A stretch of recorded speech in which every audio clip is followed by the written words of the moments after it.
So, one of the things you should always keep in mind when we're talking about the natural sciences or the soft sciences is that the social sciences have exceptions. And you can see that's highlighted in yellow. The social sciences have exceptions.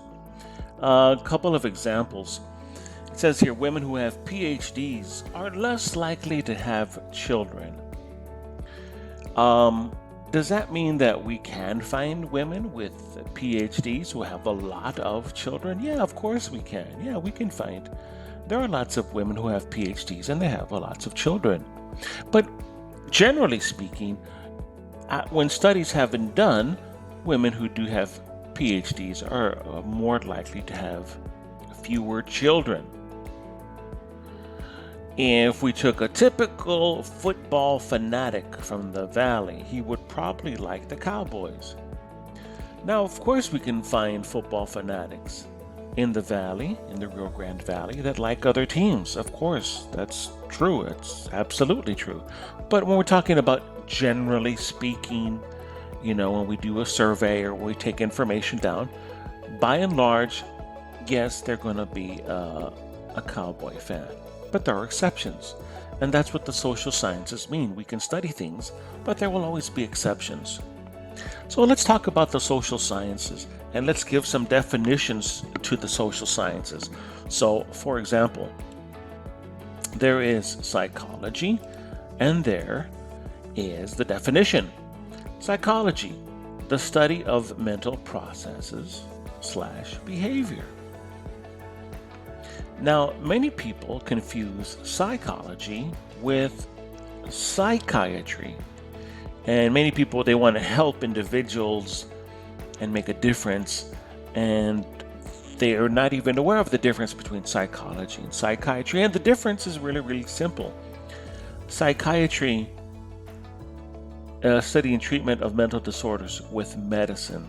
They can give you a medication.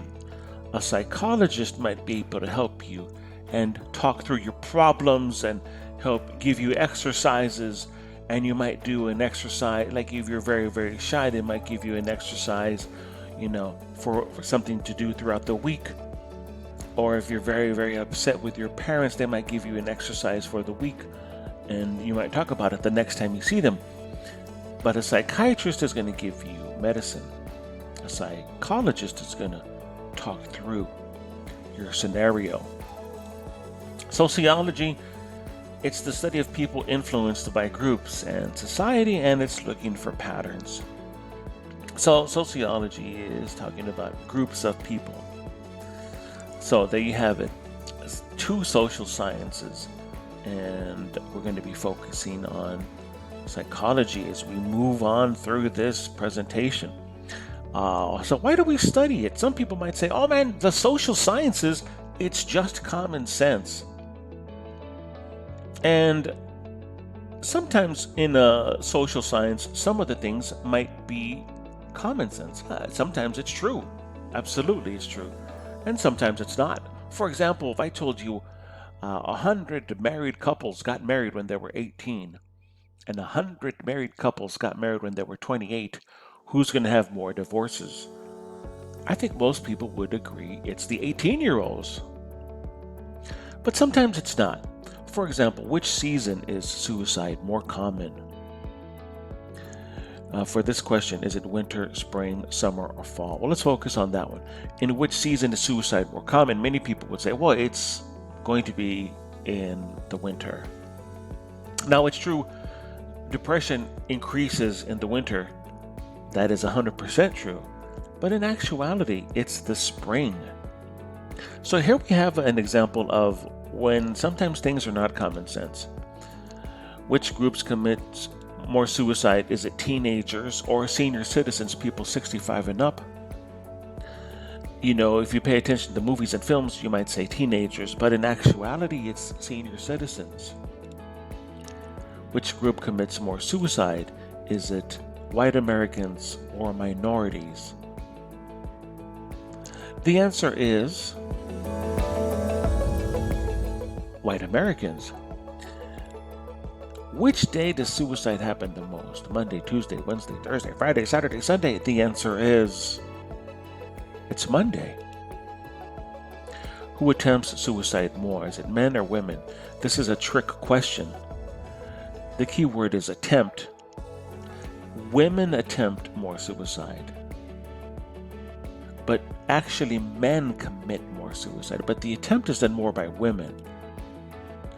What is the most common way around the world? That would be hanging, and in the United States, that would be firearms.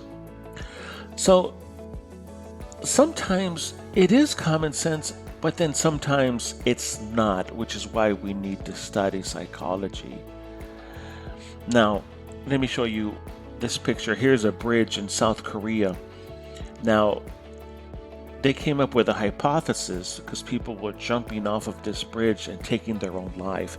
So the hypothesis was, hey, well, let's put pictures of children and we're going to put inspirational quotes on the bridge. And maybe their hypothesis was that suicide would go down. So I ask you, do you think that suicide went down? Did it not make any difference and it stayed exactly the same? Or did suicides go up? The answer is suicides increased. So that leads us to this definition, hindsight bias. The tendency to believe we could have predicted it after we already learned the outcome. Of course, now that you know that people are more likely to jump off of that bridge in South Korea, when you see babies and phrases, you think, well, I would have guessed that. But in actuality, you wouldn't have. Only now that you know the information do you say that. And that is what we call hindsight bias. Many people, once they know information, they think, oh yeah, I would have known that. I think I would have guessed that. For example, there was a serial killer on the loose in Atlanta, taking the lives of young African American males. And so the detectives on the case thought that it was probably an African American male. However, everyone in the community believed it had to be a white male. It had to be a white male taking the lives of these young African American males. The detectives said, we don't think so. We think it's an African American male. And then this is the actor playing the serial killer, and this was the real serial killer. And once the community found out it was an African American male, then it made sense, because a young teen would get in a car with someone who he trusts. He wouldn't trust a white male from outside of the community. But if it was somebody that was from within the community of the same race, they're going to have a higher level of trust, therefore get in the car. And that's what we call hindsight bias. Once you know that information, then you think, oh yeah, that makes sense to me. Now, let's talk about a hypothesis.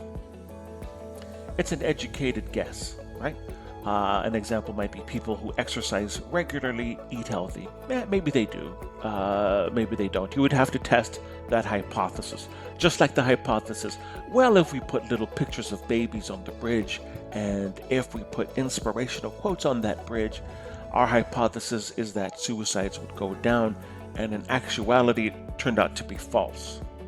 Suicides went up. So in the social sciences, we have a hypothesis. And then we have theories. And these are statements generally seen as true. It's something that has been proven true. Now, it's not 100% true. It's just something that has been proven to be true. And I have here the story of the elephant. And the story of the elephant states that there were some blind men in a little village in India. And little children saw that an elephant was being led through the village. So the little children, they took the blind man and they said, hey, come here, come and feel the elephant. And one blind man said, oh, I bet you the tusks are very important. Another blind man felt the ears, and he said, wow, I bet you the ears are really important. Another man felt the trunk of the elephant, and he said, wow, I bet you the trunk is the most important. Now, of course, all of those things are important. It's true. You can prove them. The tusks are important. The trunk, the ears are important. But my point is, all of those things are true. And a theory is something that has been proven to be true. Now, it's not 100% true because there's always exceptions. For example, there's a theory that when you hang out with people, you kind of start to act like them. Well, that's true. Is it 100% true? Well, no, it's not. Finally, we have what we call a law. Law is absolute, it's universal, it's 100% true. Now, a law is something that you're going to find in the hard sciences, not in the social sciences. Because remember, the social sciences have exceptions. The hard sciences are 100% true.